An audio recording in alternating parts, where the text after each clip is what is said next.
Hello students, my name is Rohit Kushwaha. तो जैसा कि आप लोगों को याद है कि लास्ट क्लास में हम लोग लिमिटिंग रिएक्टेंट और एक्सेस रिएक्टेंट के बारे में डिस्कस कर रहे थे। अगर आपने अभी तक वो वीडियो नहीं देखा है तो प्लीज़ आप मोल कॉन्सेप्ट की प्लेलिस्ट में जाइए और उस वीडियो को वॉच कीजिए। तो अब मैं उसी के जस्ट आगे डिस्कस करने जा रहा हूँ कि क्वेश्चन तो वही रहेगा लिमिटिंग रिएक्टेंट और एक्सेस रिएक्टेंट के ऊपर, बट यहाँ पे क्वेश्चन मोल के टर्म में नहीं दिया होगा। यहाँ पे क्वेश्चन किसके टर्म में दिया होगा? वॉल्यूम के टर्म में दिया होगा। तो देखो ऐसे टाइप के क्वेश्चन को कैसे सॉल्व करते हैं वो डिस्कस करते हैं। तो पहले मैं एक एग्जाम्पल लेता हूँ, फिर से आपको समझाता हूँ। इसे मान लो एक एग्जाम्पल लिखा हुआ है, H2 गैस है प्लस I2 गैस है, ये दोनों रिएक्शन कर रहे हैं और क्या बना रहे हैं यहाँ पर? HI बना रहे हैं। ठीक है, पहली कंडीशन रिएक्शन बैलेंस होनी चाहिए, तो मैंने रिएक्शन को बैलेंस कर दिया। क्लियर है। अब आपको देखो यहाँ पे इनिशियल क्या दिया हुआ है? इनिशियल आपको वॉल्यूम गिवन है, इसका मैंने मान लिया कि वॉल्यूम गिवन है आपको 22.4 लीटर, और ये कब गिवन है? एट STP मीन्स होता है स्टैंडर्ड टेम्परेचर प्रेशर। अगर आपको नहीं पता है तो प्लीज़ फिर से मैं आपके लिए मोल काउंसिल की प्लेलिस्ट में जाइए और NTP STP में डिफरेंस वाला वीडियो देख लीजिए। और इसका वॉल्यूम मैंने मान लिया 44.8 लीटर। क्लियर है। अब बोलेगा बताओ HI का कितने लीटर वॉल्यूम फॉर्म होगा।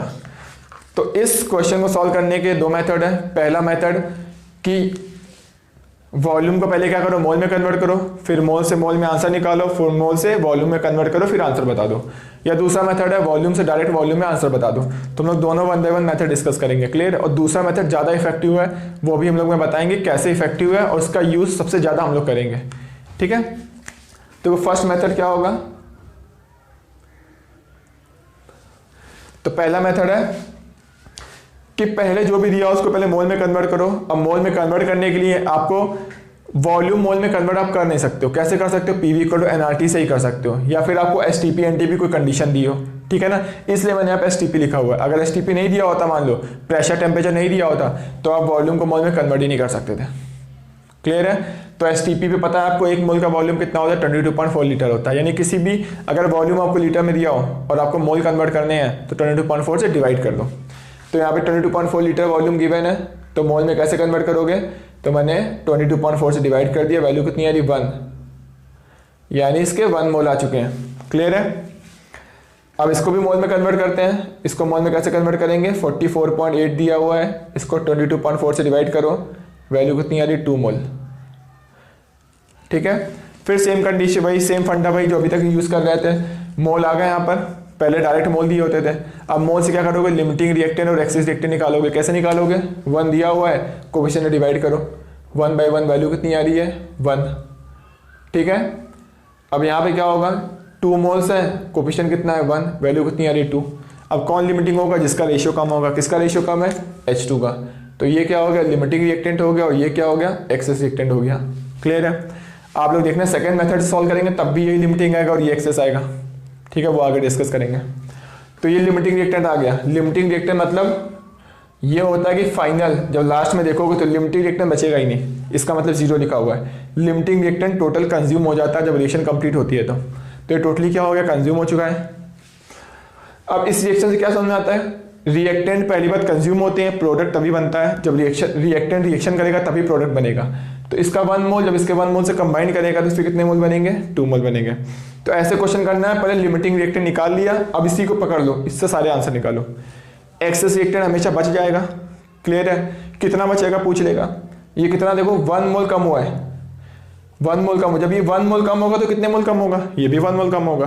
तो ये 1 मोल कम हुआ तो ये भी कितना होगा? 1 मोल कम होगा। कितने मोल दिए थे? 2 मोल दिए थे। कितने मोल कम हो गए? 1 मोल। तो बचे कितने? 1 मोल। तो I2 के कितने मोल बने? बचे हुए हैं 1 मोल। कितने रिएक्शन कर गए? 1 मोल। दोनों ही चीज़ आपसे पूछ सकता है। पूछेगा तो HI के कितने मोल बने? फिर लिमिटिंग रिएक्टेंट देखो, 1 मोल से कितने मोल बन रहा है? 2 मोल। तो 1 मोल दिया हुआ है तो कितने मोल बनेंगे इसके? 2 मोल्स। क्लियर है। बट आपसे मान लो मोल्स में नहीं पूछा है क्वेश्चन, आपसे पूछा वॉल्यूम में, तो बता वॉल्यूम में कैसे आएगा आंसर? तो यहाँ पे देखो 1 मोल बचा हुआ है, यानी कितना वॉल्यूम बचा हुआ है, तो STP पे निकाल सकते हैं हम लोग, मोल इंटू 22.4 लीटर। ये STP पे क्या आ गया? वॉल्यूम आ गया। मैं लिख देता हूँ यहाँ वॉल्यूम किस पे आया है? एट, ठीक है, STP। तो यहाँ पे जो वॉल्यूम दिया हुआ है किस में दिया हुआ है? मैंने निकाला हुआ है STP पे निकाला है। क्लियर है। अब यहाँ देखो तो यहाँ पर क्या हुआ, 2 मोल्स आए हुए अमोनिया के HI के, तो हो सकता है बोल दो तुमसे मोल्स ना पूछे, बोलेगा पता कितना वॉल्यूम बना, तो मोल्स को वॉल्यूम में कन्वर्ट कर लोगे। कैसे, 22.4 से डिवाइड इनटू मल्टीप्लाई कर दो तो वैल्यू कितनी आ गई, 44.8 लीटर। क्लियर है। यानी इसका मतलब ये कि अगर आपने 22.4 लीटर H2 और 44.8 लीटर I2 लिया STP पर, दोनों की रिएक्शन करवा दी, तो I2 कितना बच जाएगा, 22.4 लीटर। कितना रिएक्शन कर जाएगा, इतना था इतना बचा, मतलब 22.4 लीटर रिएक्शन कर गया। पूछेगा ये कितने लीटर फॉर्म होगा, ये 44.8 लीटर फॉर्म होगा। क्लियर है। तो देखो पहले मैंने क्या किया इस मेथड में, वॉल्यूम को मोल में कन्वर्ट किया, फिर मोल से मोल में आंसर निकाला, फिर मोल को वॉल्यूम में कन्वर्ट किया। क्लियर है, बहुत ही सिंपल है, आप लोगों को समझ में आ रहा होगा। तो देखो हम लोग नेक्स्ट मेथड डिस्कस करते हैं, सेकंड मेथड। उसमें लोग डायरेक्ट वॉल्यूम से वॉल्यूम में आंसर निकाल सकते हैं।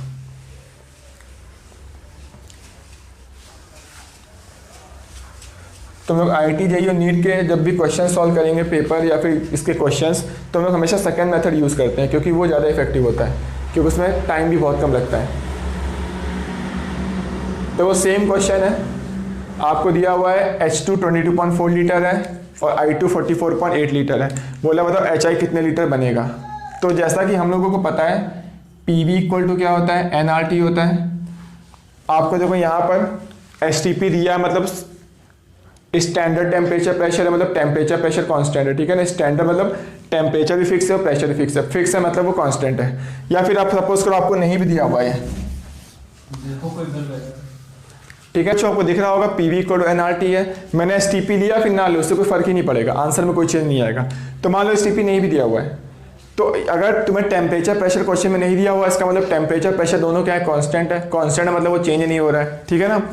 तो यहाँ पर अगर जब टेम्परेचर और प्रेशर कांस्टेंट है, तो यहाँ से समझ में आ रहा मुझे कि वॉल्यूम डायरेक्टली पोर्शन क्या होगा, नंबर ऑफ मोल्स होगा। यानी वॉल्यूम कैसे कैसे वेरी करेगा, जैसे जैसे मोल्स वेरी करेंगे। क्लियर है, क्योंकि प्रेशर चेंज नहीं हो रहा, टेम्परेचर चेंज नहीं हो रहा है, बट मोल्स चेंज हो रहा है रिएक्शन में। इसका 1 मोल कंबाइन करके 2 मोल बना रहा है, इसके 1 मोल से कितने मोल बन रहे हैं, इसके 2 मोल बन रहे हैं, ठीक है ना। कोफिशिएंट कुछ और होता तो कुछ और मोल बनते हैं। तो यहाँ रिएक्शन में मोल तो चेंज हो रहा है, बट प्रेशर टेम्परेचर चेंज नहीं हो रहा है, इसका मतलब वॉल्यूम चेंज हो रहा होगा। क्लियर है। और वॉल्यूम कैसे कैसे चेंज करेगा, तो यहाँ से मुझे समझ में आया कि वॉल्यूम कैसे चेंज करेगा, जैसे जैसे मोल चेंज करते हैं। अब मोल कैसे चेंज करते हैं, ठीक है, इसका 1 मोल इसके 1 मोल से कंबाइन करेगा तो 2 मोल बनेगा। वैसे इसका 1 वॉल्यूम इसके 1 वॉल्यूम से कंबाइन करके 2 वॉल्यूम बनेगा। वैसे बोल सकते हो इसका 1 लीटर इसके 1 लीटर से कंबाइन करके इसका 2 लीटर बनाएगा, ठीक है। या फिर एक मेथड इसी को और एक तरीके से कर सकते हो, वॉल्यूम और मोल दोनों डिफरेंट है, सेम नहीं है, मैं ये नहीं बोल रहा हूँ कि सेम है, दोनों डिफरेंट है। बट आप कुछ देख लिए वॉल्यूम को मोल मान के क्वेश्चन सॉल्व कर सकते हो और आंसर में कोई चेंज नहीं आएगा, ठीक है, क्योंकि वॉल्यूम कैसे वेरी करता है, जैसे मोल वेरी करते हैं। तो ये है तो वॉल्यूम ही, मोल नहीं है, बट इसको मोल मान सकते हो कि सपोज करो थोड़ी देर के लिए कि ये मोल लिखा हुआ है और ये भी मोल लिखा हुआ है, तो फिर क्या करते हो, अगर मोल लिखा हुआ है तो क्या करोगे, लिमिटिंग और एक्सेस रिएक्टेंट निकालोगे। कैसे निकालोगे, 22.4 है, इससे कोफिशिएंट डिवाइड करो तो वैल्यू कितनी आएगी, 22.4 आ जाएगा। यहाँ पे 44.8 है, इससे कोफिशिएंट डिवाइड करो, वैल्यू क्या होगी, 44.8 आ गया। तो ये भी रेशियो कम आ रहा है, इसका मतलब ये क्या हो गया, लिमिटिंग रिएक्टेंट हो गया, और ये क्या हो गया, एक्सेस रिएक्टेंट हो गया। क्लियर है। और पहले भी यही लिमिटिंग आ रहा था और ये एक्सेस आ रहा था, ठीक है। हमने तो डायरेक्ट यहाँ पे कर लिया, मोल में कन्वर्ट ही नहीं किया। अब लिमिटिंग रिएक्टेंट ये है, यानी ये टोटली क्या होगा, कंज्यूम हो जाएगा, मतलब बचेगा ही नहीं, मतलब ये 0 बचेगा। तो भैया ये कितना बचेगा देखते हैं, जब ये 1 कम होगा तो ये 1 कम होगा, तो जब ये 22.4 लीटर कम हो रहा है तो ये भी 22.4 लीटर कम होगा, यानी 44.8 है, 22.4 लीटर कम हो गया, तो बचा कितना, 22.4 लीटर। क्लियर है। अब ये कितना बनेगा, इसके 1 से कितना बन रहा है, 2, तो 22.4 से कितना बनेगा, 2 × 22.4, यानी वैल्यू कितनी आ गई, 44.8 लीटर। इसके पहले भी देखो क्या हो रहा था, इसके पहले भी यही आंसर आ रहा था कि I2 कितना बच रहा था, 22.4 लीटर बच रहा था, HI कितना बन रहा था, 44.8 लीटर बन रहा था। क्लियर है। तो दोनों मेथड से हम लोग ने किया, क्वेश्चन का आंसर सेम ही आ रहा है। तो हम लोग सेकंड मेथड को ज़्यादा प्रीफर करते हैं, क्योंकि इस मेथड में टाइम बच जाता है, और जो IIT JEE और नीट के क्वेश्चंस को आपको विद इन 1 मिनट में सॉल्व करना पड़ता है, तो इसमें टाइम, उसको क्वेश्चन आने के साथ साथ टाइम, कम टाइम में सॉल्व करना भी इंपॉर्टेंट होता है। क्लियर है। तो आप नोट कर लीजिए, अगर अभी भी आपको कोई डाउट हो तो कमेंट करके आप पूछ सकते हैं, नोट कर लीजिए।